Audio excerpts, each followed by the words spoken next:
नमस्कार, आप देख रहे हैं न्यूज 18। मैं हूं आपके साथ मेनका चौधरी। और कोरोना की रफ्तार लगातार बढ़ रही है और इसी बीच अस्पतालों में भीड़ भी बढ़ रही है। यूपी सरकार कोरोना मरीजों के लिए नए नए अस्पताल बना रही है। राजधानी लखनऊ में भी कोरोना मरीजों के लिए नए अस्पताल बन रहे हैं। अस्पतालों की ताजा स्थिति जानने के लिए हम अपने सहयोगियों का रुख करेंगे।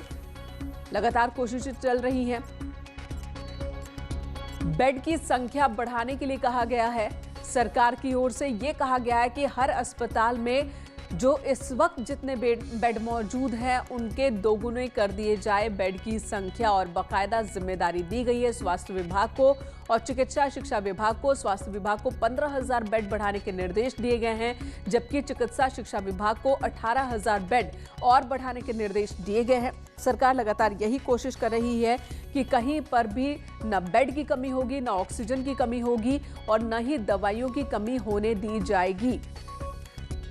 हर रोज के हालात को देखते हुए फैसले लिए जा रहे हैं और कल का ये फैसला आया। एक तरफ वीकेंड लॉकडाउन को बढ़ा दिया गया, 2 दिन से बढ़ाकर 3 दिन कर दिया गया, तो दूसरी तरफ हॉस्पिटल्स में इंतजाम बढ़ाए जा रहे हैं। शबाब इस वक्त लखनऊ से हमारे साथ मौजूद है।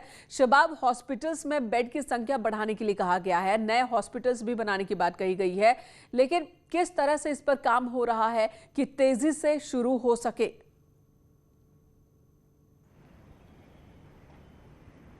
और देखिए, सरकार की पूरी कोशिशें हैं कि चीज़ें बेहतर हों और इसके लिए लगातार प्रयास किए जा रहे हैं। हर संभव कोशिशें की जा रही हैं। बोकारो से ऑक्सीजन को मंगाकर हर अस्पताल तक पहुंचाने की संभव कोशिशें हैं। इन सब के बीच में बहुत से नए हॉस्पिटल्स को भी कोविड हॉस्पिटल्स की श्रेणी में शामिल किया गया है। रिसेंटली राजधानी लखनऊ के 52 प्राइवेट हॉस्पिटल्स को कोविड हॉस्पिटल्स की श्रेणी में शामिल करने के बाद ये कोशिश की गई है कि अस्पतालों में जो मारामारी तीमारदारों को भर्ती कराने को लेकर के हो रही थी उसे कुछ कम किया जाए, और इसका नतीजा भी सामने नज़र आ रहा है।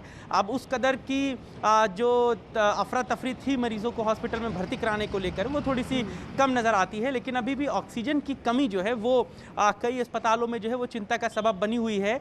कल भी राजधानी लखनऊ के एक हॉस्पिटल के बाहर जो है वो तीमारदारों ने ज़बरदस्त तरीके से हंगामा किया था, धरना प्रदर्शन हुआ था, पुलिस को मौके पर पहुंचना पड़ा था। तीमारदार इस बात को बताते हैं कि वहां पर ऑक्सीजन खत्म हो गया, जिसके बाद उनके जो पेशेंट थे उनकी मौत हो गई। इस तरीके की कई बात है। ये जो तस्वीरें हैं, ये जो आरोप हैं, जो दावे किए जा रहे हैं शासन प्रशासन की ओर से, उनसे उलट नजर आते हैं। एक सवाल और कि बड़ी संख्या में प्राइवेट हॉस्पिटलों को कोविड हॉस्पिटल के तौर पर तो ले लिया गया, लेकिन इनकी मॉनिटरिंग के लिए क्या किया जा रहा है? क्योंकि हमने देखा कि आगरा और कानपुर में किस तरीके से बाद में 20 अस्पतालों को इस सूची से निकालना पड़ा क्योंकि वहां पर गड़बड़ी कर रहे थे डॉक्टर्स और स्टाफ मिलकर। तो निगरानी की किस तरह की व्यवस्था की गई है? देखिए, हर जिले में जिलाधिकारी और मुख्य चिकित्सा अधिकारी को इसका नोडल इंचार्ज बनाया गया है। हर डिस्ट्रिक्ट में यही 2 लोग मिलकर इन सभी अस्पतालों की मॉनिटरिंग कर रहे हैं।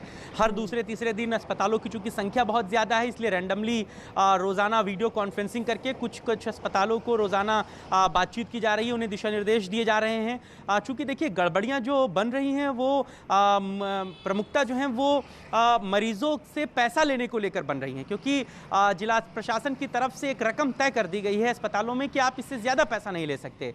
लेकिन कई जगहों से ऐसी खबरें आई कि वो जो तीमारदार हैं उनसे पैसा ज़्यादा मांग रहे हैं, या तो फिर मरीजों को भर्ती नहीं कर रहे हैं, वो कई दिन का पैसा एडवांस मांग रहे हैं। इस तरीके की चीज़ें जो हैं वो सामने आई, जिसके बाद कई अस्पतालों पर जो है वो गाज भी गिराई गई है।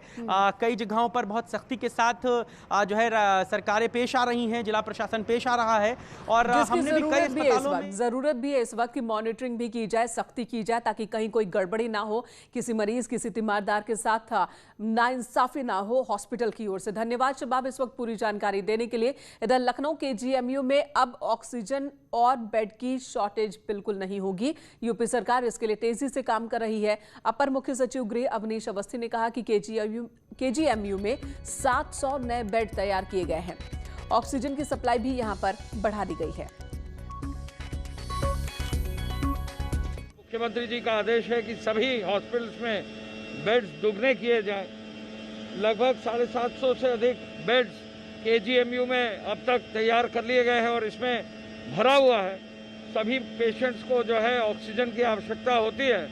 उसी कड़ी में आज हम लोग ने यहाँ मौके पर आके ये जो लिंडे कंपनी है, इनसे विशेष 2 टैंकर जो है मंगाए हैं।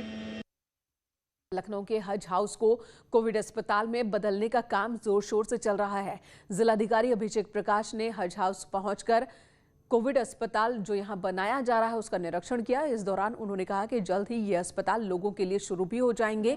आपको बता दें, DRDO की मदद से हज हाउस को 255 बेड के कोविड हॉस्पिटल में तब्दील किया जा रहा है। सभी सुविधाओं से लैस ये अस्पताल लोगों के लिए जल्द ही खुल जाएगा।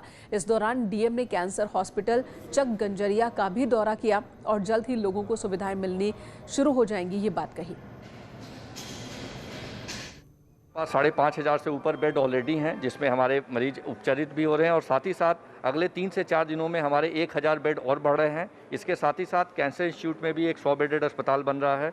इसके अलावा हज हाउस पे HL और स्टेट गवर्नमेंट के माध्यम से 255 बेड का एक L2 L3 हॉस्पिटल बन रहा है, जो कि अगले 1 हफ्ते से 10 दिन के अंतर्गत इनको भी संचालित किया जाएगा। तो इससे साथ ही साथ हमारे जो बेड्स की संख्या है, इसमें लगभग 1,500 से 2,000 की और बढ़ोतरी होगी। इधर अमेठी में ऑक्सीजन किल्लत के बीच एक अच्छी खबर आई है, जहां 3 टन का ऑक्सीजन टैंकर देर रात अमेठी पहुंचा। कमरौली के नंदन रिफिलर प्लांट में ऑक्सीजन को स्टोर कराया गया है, जहां से हॉस्पिटल संचालक जरूरत के मुताबिक ऑक्सीजन ले सकेंगे। केंद्रीय मंत्री स्मृति ईरानी की कोशिश में ये ऑक्सीजन टैंकर यहां पहुंचा है।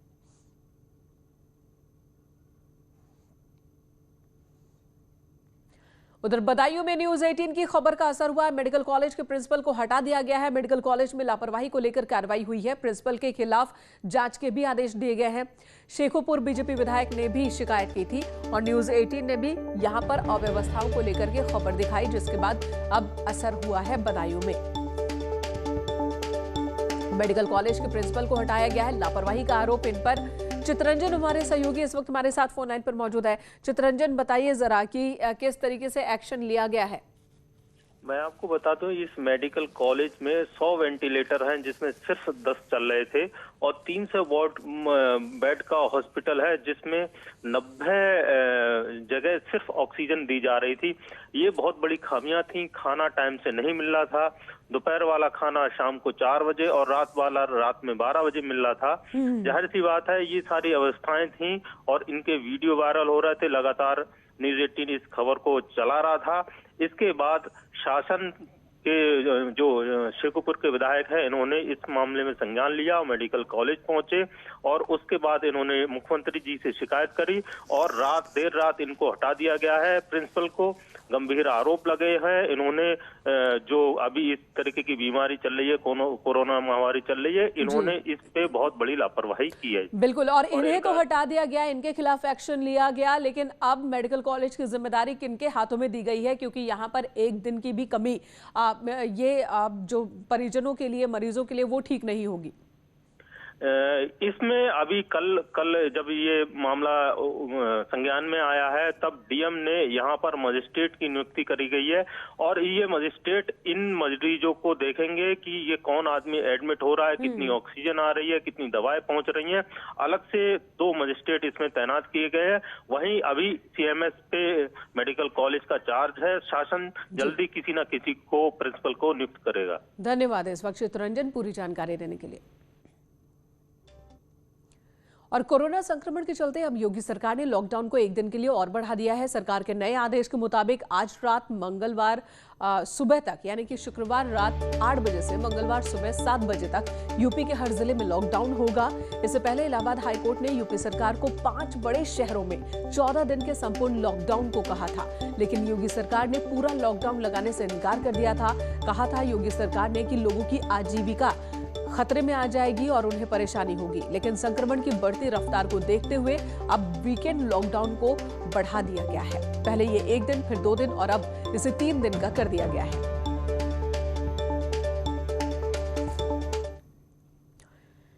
इधर PM मोदी ने आज कैबिनेट मीटिंग बुलाई है। कोविड कंट्रोल पर कोई बड़ा फैसला संभव है। इस मीटिंग में आज 11 बजे अहम बैठक होनी है और कोरोना के खिलाफ रणनीति पर मंथन होगा। बैठक में कोई बड़ा फैसला भी लिया जा सकता है। मंत्रिपरिषद की बैठक आज सुबह 11 बजे प्रधानमंत्री नरेंद्र मोदी की अध्यक्षता में शुरू होनी है। इससे पहले भी कई फैसले लिए गए। आज की मीटिंग में क्या फैसला लिया जाता है, इस पर पूरे देश की निगाहें बनी हुई है। इससे पहले अलग अलग राज्यों के मुख्यमंत्रियों के साथ कई दौर की मीटिंग हो चुकी है पीएम की, और जिस दौरान पीएम ने और केंद्र सरकार की ओर से यही कहा गया कि अलग अलग राज्यों की स्थिति अलग है। राज्यों की ओर से ये डिमांड थी कि वो अपने हिसाब से ही कदम उठाएंगे, तो ऐसा ही उन्हें कहा गया है। इस बार आज की जो मीटिंग हो रही है, कैबिनेट मीटिंग, इसमें क्या फैसला लिया जाता है ये देखने वाली बात होगी।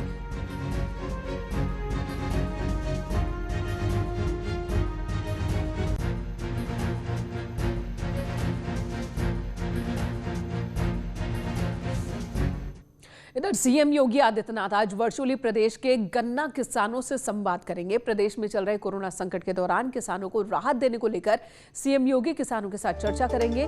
दरअसल कोरोना संक्रमण के संकट में भी गन्ना किसानों के लिए सरकार कई कोशिश कर रही है। प्रदेश सरकार जहां एक तरफ चीनी मिलों को संचालित कर रही है, तो दूसरी तरफ गन्ना किसानों को उनके गन्ना मूल्य का भुगतान भी किया जा रहा है।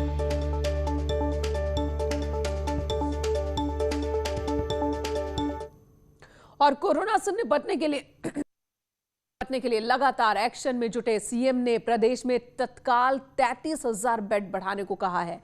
प्रदेश में इस वक्त L1, L2 और L3 के करीब 1,80,000 बेड हैं। इसके अलावा सीएम योगी आदित्यनाथ ने 33,000 बेड तत्काल बढ़ाने को कहा है। जिम्मेदारी बांट दी गई है स्वास्थ्य विभाग को और चिकित्सा विभाग के बीच।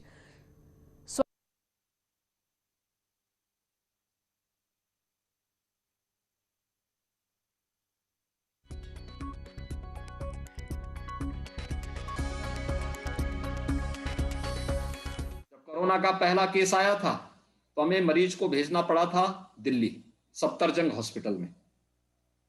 आज हम प्रदेश के अंदर लेवल 1 का हमारे पास 1,16,000 बेड्स हैं, लेवल 2 और लेवल 3 के 65,000 से अधिक बेड्स हैं। अगले कुछ ही दिनों के अंदर हम 33,000 नए बेड्स उपलब्ध करा रहे हैं, जिससे किसी भी पेशेंट के सामने दिक्कत न हो। आज के दिन पर हमारे पास जो एक्टिव केस हैं वह प्रदेश में एक्टिव केस पूरे प्रदेश में हमारे पास 3,09,000 के आसपास इस समय हमारे पास एक्टिव केस हैं। और 3,09,000 एक्टिव केस होने के कारण इसमें से होम आइसोलेशन में जो लोग हैं, जो आपका अपने अपने घर में उपचार करा रहे हैं, उनकी संख्या है 2,38,000। और शेष जितने मरीज हैं ये लोग या तो सरकारी हॉस्पिटल्स में जो सरकार की व्यवस्था के अंतर्गत हैं या फिर प्राइवेट हॉस्पिटल में अपना उपचार करा रहे हैं। कोरोना से निपटने के लिए कई कदम उठाए जा रहे हैं। सीएम योगी आदित्यनाथ ने यह भी कहा कि मिलकर लड़ेंगे तभी इसमें जीत हासिल हो सकेगी। इसी कड़ी में उन्होंने आयुष विभाग के डॉक्टर से बातचीत की, उन्हें कोरोना काल में लोगों के इलाज के लिए सामने आने की अपील की। साथ ही प्रशासन के साथ मिलकर लोगों को जागरूक करने के साथ साथ उनके इलाज के लिए भी आगे आने को कहा। तो परंपरागत तरीकों के बारे में लोगों को जागरूक करें, ये आयुष डॉक्टर से सीएम योगी आदित्यनाथ की अपील है।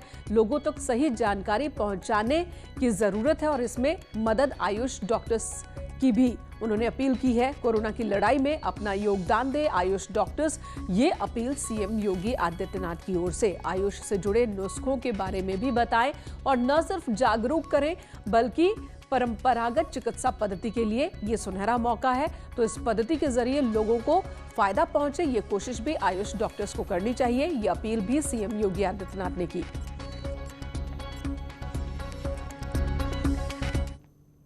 और इसी बीच आगरा से बड़ी खबर, जहां पर ऑक्सीजन प्लांट शुरू हुआ है। ऑक्सीजन की किल्लत में अब कमी आएगी। सेना की मदद से यहां पर ऑक्सीजन प्लांट की शुरुआत की गई है। 1200 से ज्यादा सिलेंडर भरने की क्षमता इस प्लांट में है। खंदौली इलाके में ऑक्सीजन प्लांट शुरू किया गया है। इससे पहले आगरा में भी बाहर से ऑक्सीजन की सप्लाई की जा रही थी, झारखंड के बोकारो और जमशेदपुर से। अब देखिए आगरा में एक ऑक्सीजन प्लांट की शुरुआत हो गई है, जहां पर 1200 से ज्यादा सिलेंडर भरने की क्षमता एक दिन में इस ऑक्सीजन प्लांट की। खबर आगरा से, जहां पर एक युवक और युवती के शव मिले हैं। एक लड़का और लड़की के शव मिले, जिसके बाद इलाके में सनसनी मच गई। पेड़ से लटका मिला है दोनों का शव। ताजगंज थाना इलाके का ये मामला है। इस वक्त पुलिस भी मौके पर मौजूद है, मामले की जांच में जुटी हुई है। आगरा के ताजगंज इलाके में एक पेड़ पर एक लड़का और लड़की का शव लटका हुआ मिला। प्रतापगढ़ से बड़ी खबर, जहां पर जिला अस्पताल में दबंगों का तांडव देखने को मिला है। दबंगों ने फार्मासिस्ट वार्ड बॉय को पीटा है। जिला अस्पताल से ऑक्सीजन लूट कर ले गए, ऑक्सीमीटर लूट कर ले गए ये बदमाश। परिजनों को अस्पताल में भर्ती कराने आए थे दबंग, लेकिन यहां पर मारपीट शुरू कर दी। हॉस्पिटल के स्टाफ के साथ मारपीट की गई है, फार्मासिस्ट के साथ मारपीट की गई है, साथ ही ऑक्सीमीटर भी लूट कर ये बदमाश भाग गए।